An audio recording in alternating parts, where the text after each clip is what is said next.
Welcome to my channel. இது போன்ற சுவாரஸ்யமான கதைகளை தெரிந்து கொள்ள மறக்காம நம்மளுடைய சேனலை சப்ஸ்கிரைப் பண்ணி வச்சுக்கோங்க. 55 வயது என் மாமனார். அவர் இன்றும் அழகாக இருக்கிறார். அதனால் எனக்கு என் கணவரை விட என் மாமனாரைத்தான் அதிகமாக பிடிக்கும். ஒரு நாள் நள்ளிரவில் அவருடன் பேசிக் கொண்டிருந்தேன். அப்போது அவருடைய கை என் மீது பட்டது. உடனே நள்ளிரவில் விளக்கு அணைந்தது. அந்த நேரத்தில் நாங்கள் இருவரும் சேர்ந்தோம். என் பெயர் வெண்ணிலா. எனக்கு 32 வயதாகிறது. பார்ப்பதற்கு நான் வெள்ளையாக இருப்பேன். சில சமயங்களில் கண்ணாடியில் என்னை பார்த்து, அடடா, கடவுள் என்னை அழகாகவே படைத்துள்ளார் என்று நினைக்க வைக்கும் அளவுக்கு நான் அழகாக இருப்பேன்.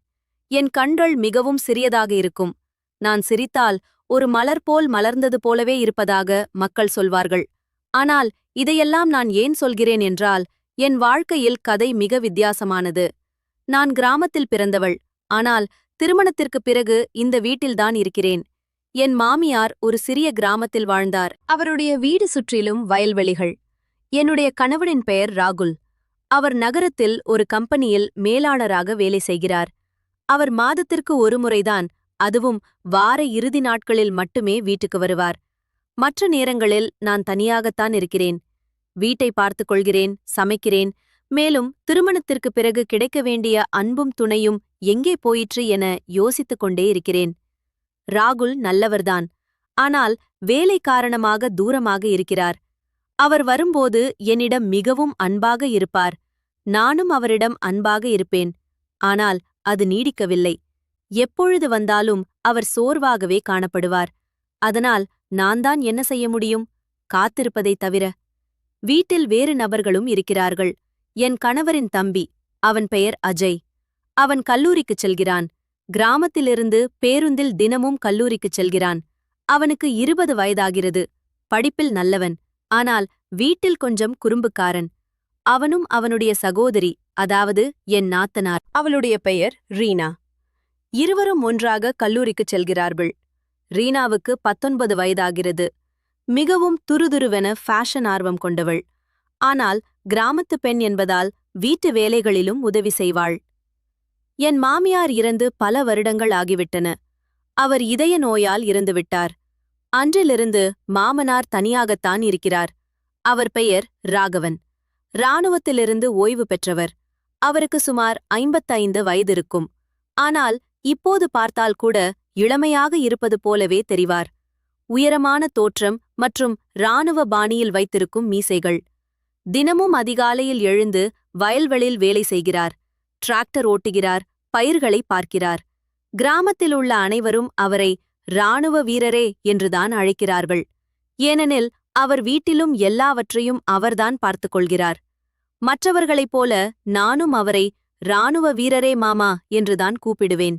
இப்போது சில மாதங்களுக்கு முன்பு நடந்த ஒரு விஷயத்தைப் பற்றி சொல்லப் போகிறேன். அப்போது பருவமழை முடிந்து வயல்களில் நெல் அறுவடைக்கு தயாராகிக் கொண்டிருந்தது. அன்று அதிகாலையில் நான் சமையலறையில் தீ போட்டுக் கொண்டிருந்தேன். வீட்டில் உள்ள அனைவரும் எழுந்துவிட்டனர். அஜய் மற்றும் ரீனா கல்லூரிக்கு தயாராகிக் கொண்டிருந்தனர். மாமா வெளியிலிருந்து வயலில் வேலை பார்த்துவிட்டு திரும்பியிருந்தார். அவர் வழக்கம் போல வியர்வையால் நிறைந்திருந்தார். நான் அவருக்காக டீ கோப்பையை எடுத்து வைத்தேன். மேஜை மீது வைத்துவிட்டு, மாமா, டீ எடுத்துக்கோங்க, டீ சூடாயிருக்கு என்றேன். அவர் சிரித்துக்கொண்டே அமர்ந்தார். வெண்ணிலா, உன் டீ அமிர்தம் போல இருக்கு. குடிச்சதும் எல்லா சோர்வும் போயிடுது என்றார். அவருடைய குரல் ஆழமாக இருந்தது. அது கேட்கும்போதே மனதில் ஒருவிதமான அதிர்வை ஏற்படுத்துகிறது. நான் சிரித்துக்கொண்டே சொன்னேன், அட மாமா, நீங்க வேற. நான் ஏதோ விசேஷமான பொருள் போடுறது போல பேசுறீங்க. சாதாரண டீதான்.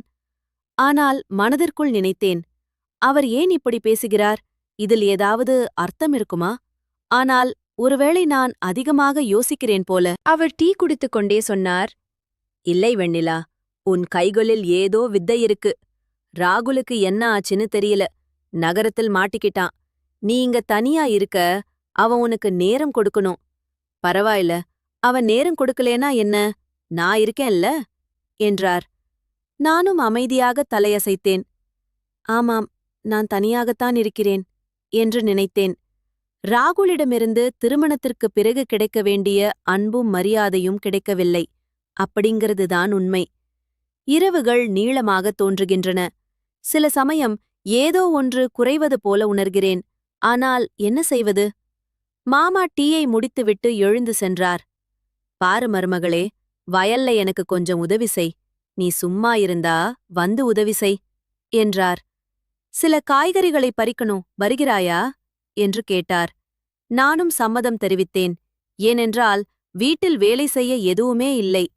அஜய் மற்றும் ரீனா பேருந்து பிடித்து கல்லூரிக்கு சென்றுவிட்டனர். மேலும் நான் தயாராகிவிட்டு வயலை நோக்கிச் சென்றேன். வயலுக்கு போய் சேர்ந்தபோது மாமா ஏற்கனவே அங்கே இருந்தார். டிராக்டருக்கு அருகில் நின்று எதையோ சரிபார்த்து கொண்டிருந்தார். நான் சாதாரண சேலைதான் கட்டியிருந்தேன்.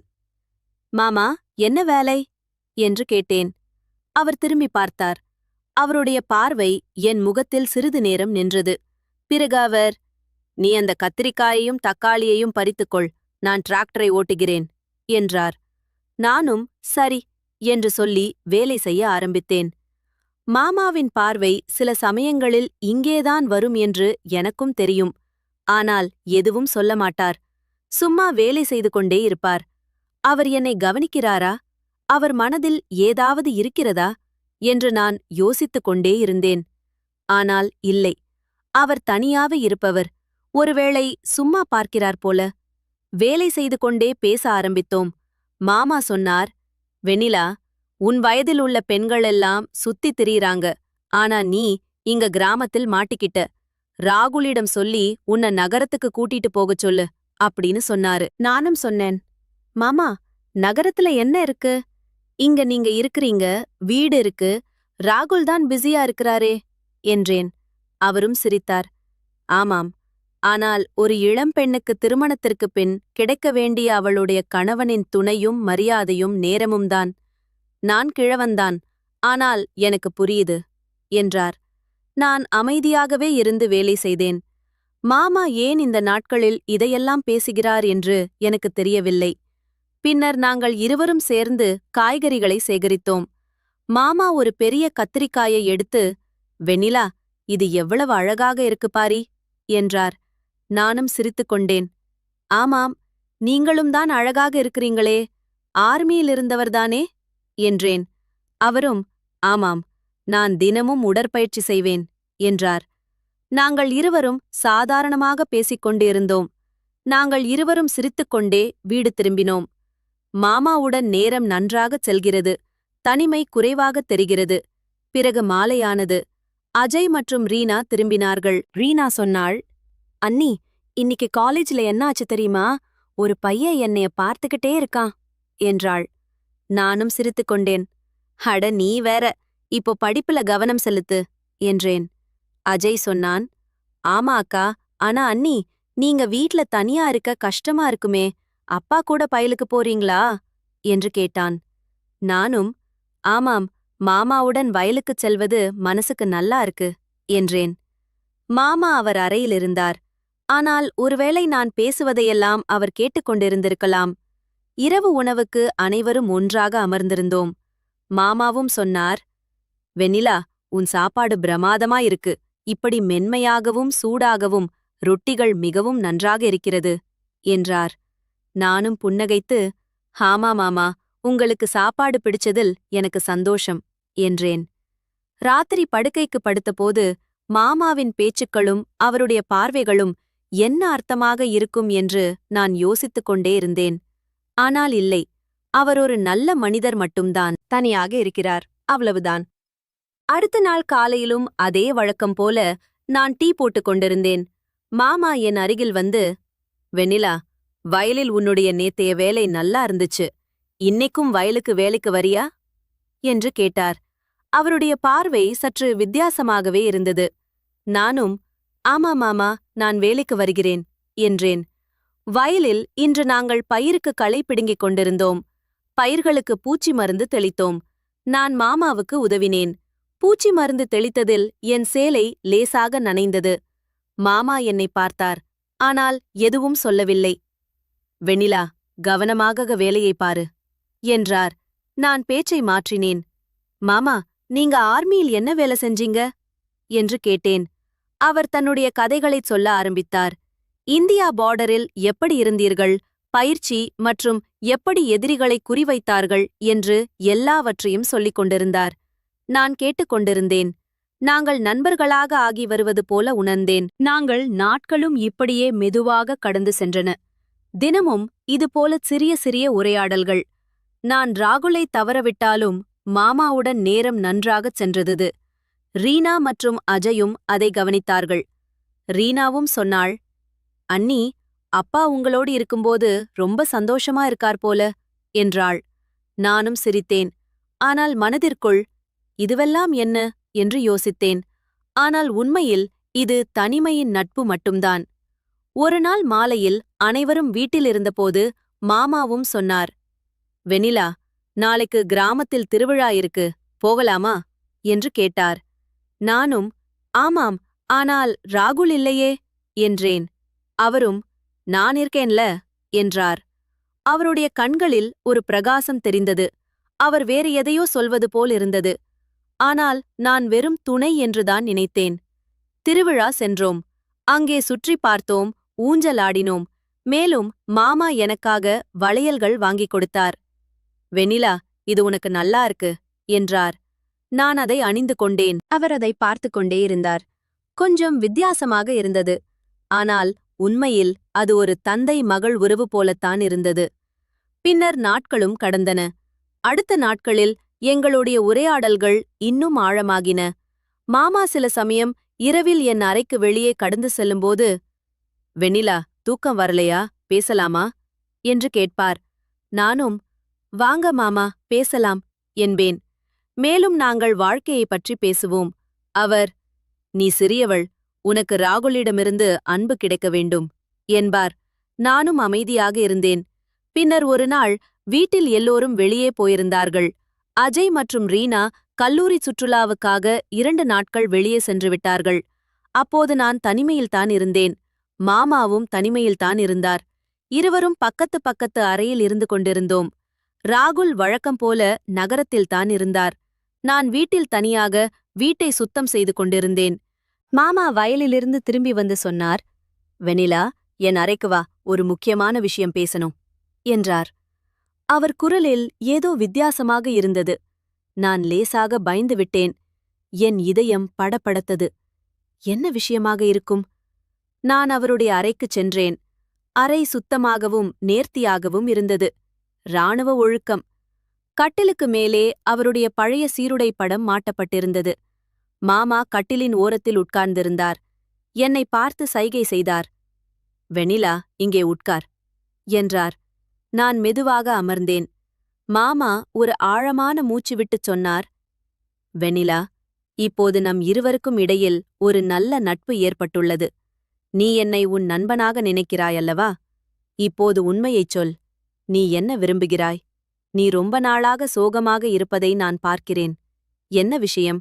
ஒரு மகள் தன் அப்பாவிடம் சொல்வது போல என்னிடம் சொல் என்றார். நானும் திடுக்கிட்டேன். மாமா, என்ன சொல்கிறீர்கள் என்று கேட்டேன். அவர் சொன்னார், ஆமாம், நீ தனியாக இருக்கிறாய். உன் முகத்தில் இருக்க வேண்டிய மகிழ்ச்சி இல்லை. ராகுல் நகரத்தில் இருக்கிறான். ஆனால் உன் மனம் என்ன சொல்கிறது? எல்லாவற்றையும் என்னிடம் சொல். நான் சிறிது நேரம் அமைதியாக இருந்தேன். கண்கள் கலங்கின. பின்னர் எல்லாவற்றையும் கொட்டிவிட்டேன். மாமா, கல்யாணமாகி 3 வருஷம் ஆச்சு. ஆனால் ராகுல் வேலையில் ரொம்ப பிஸியாக இருக்கார். மாசத்துல 1-2 வாட்டி தான் வீட்டுக்கு வரார். வந்தாலும் சோர்வாகத்தான் இருப்பார். குறைவாகத்தான் பேசுவார். ஆனால் அவரிடமிருந்து அன்பும் துணையும் எதுவுமே எனக்கு கிடைக்கவில்லை. திருமணத்திற்குப் பிறகும் நான் தனியாகத்தான் இருக்கிறேன். மனசுல ஒரு குறை இருக்கிற மாதிரி இருக்கு. எனக்கு அவருடைய மரியாதையும் அன்பும் தான் தேவை. அது ஒவ்வொரு கல்யாணமான பெண்ணுக்கும் கிடைக்க வேண்டியது என்று சொல்லிக்கொண்டே அழ ஆரம்பித்தேன். மாமாவும் அமைதியாக கேட்டுக்கொண்டிருந்தார். அவர் கண்கள் கவலையாக இருந்தன. பிறகு சொன்னார், ஆமாம் மகளே, இதைத்தான் நான் கடந்த சில ஆண்டுகளாக உன் முகத்தில் பார்த்து கொண்டே இருக்கிறேன். அதனால்தான் உன்னிடம் நட்பு கொண்டு உன் மனதில் பேச்சை தெரிந்து கொள்ள வேண்டும் என விரும்பினேன். இப்போது எனக்கு எல்லாம் தெரிந்துவிட்டது. இப்போது நீ என்ன விரும்புகிறாய் என்று கேட்டார். நான் கண்ணீரை துடித்துக்கொண்டே சொன்னேன், ராகுலின் அன்பு, மரியாதை, மதிப்பு எல்லாம்தான். திருமணத்திற்குப் பிறகு ஒவ்வொரு பெண்ணும் எதிர்பார்ப்பது அது மட்டும்தானே எனக்கு அது போதும்.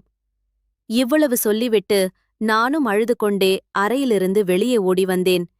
என் அறைக்குள் சென்று படுத்துக்கொண்டேன். 2 நாட்களுக்குப் பிறகு திடீரென்று வாசலில் சத்தம் கேட்டது. நான் வெளியே வந்து பார்த்தேன். ராகுல் சாமான்களுடன் நின்று கொண்டிருந்தார். நானும் ஆச்சரியப்பட்டேன். நீங்க இவ்வளவு சீக்கிரம் எப்படி வந்தீர்கள் என்று கேட்டேன். அவர் ஓடி வந்து என்னை பிடித்துக்கொண்டு, வெண்ணிலா, இப்போதிலிருந்து நான் இங்கேயேதான் இருப்பேன், எப்போதுமே கூட. உன்னை இனிமேல் தனியாக விடமாட்டேன். நான் உன்னை ரொம்ப நேசிக்கிறேன் என்றார். நானும் திடுக்கிட்டேன்.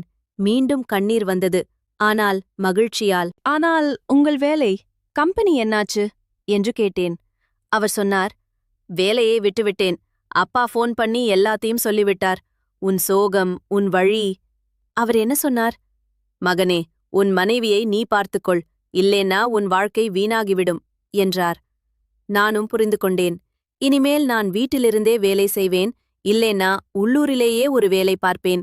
நீ சந்தோஷமாக இருந்தால் அதுவே போதும் என்று என்னுடைய கணவர் என்னிடமே கூறினார். அன்று முதல் ராகுல் எல்லாம் மாறிவிட்டது. ராகுல் எப்போதும் என்னுடனே இருப்பார், அன்பாக பார்த்துக் கொள்வார், கவனித்துக் கொள்வார். என் கணவரிடமிருந்து மரியாதையும் அன்பும் எல்லாமே கிடைத்துவிட்டது. நான் இப்போது உண்மையிலேயே திருமணமானவள் போல உணர்ந்தேன். சில நாட்களுக்குப் பிறகு டாக்டர் சொன்னார், வாழ்த்துக்கள், நீங்கள் தாயாகப் போகிறீர்கள். நானும் மகிழ்ச்சியில் திக்குமுக்காடி போனேன். நான் மாமாவுக்கு நன்றி சொன்னேன். மாமாவை நான் நன்றாக கவனித்துக் கொண்டேன். அவருக்காக சிறப்பான உணவை தயாரித்தேன். மாமா சிரித்துக்கொண்டே, வெண்ணிலா, இப்போது உனக்கு சந்தோஷமா என்றார். நானும், மாமா, உங்களைப் போல ஒரு மாமனார் இந்த உலகத்தில் எங்கே கிடைப்பார் என்றேன். நண்பர்களே, இவர்கள்தான் உண்மையான மாமனாரும் மருமகளும். மருமகளை தன் மகளாக நினைத்து அவளின் மகிழ்ச்சிக்காக எதையும் செய்வார்கள். இந்த கதையிலிருந்து நமக்கு என்ன தெரிகிறது என்றால், ஒரு திருமணமான பெண்ணுக்கு தன் கணவனிடமிருந்து மரியாதையும் மதிப்பும் அன்பும் மட்டுமே தேவை, வேறு எதுவும் இல்லை. பணம் சம்பாதிப்பதற்காக மனைவியை விட்டுவிட்டு வெளியூருக்குச் சென்று விடாதீர்கள். அவர்களின் மனதையும் புரிந்து கொண்டு அவர்களுடன் கொஞ்சம் நேரம் செலவிடுங்கள். இந்த வீடியோ பிடிச்சிருந்துச்சு அப்படின்னா மறக்காம நம்மளோட சேனலை சப்ஸ்கிரைப் பண்ணிக்கங்க. தேங்க்ஸ் ஃபார் வாட்சிங்.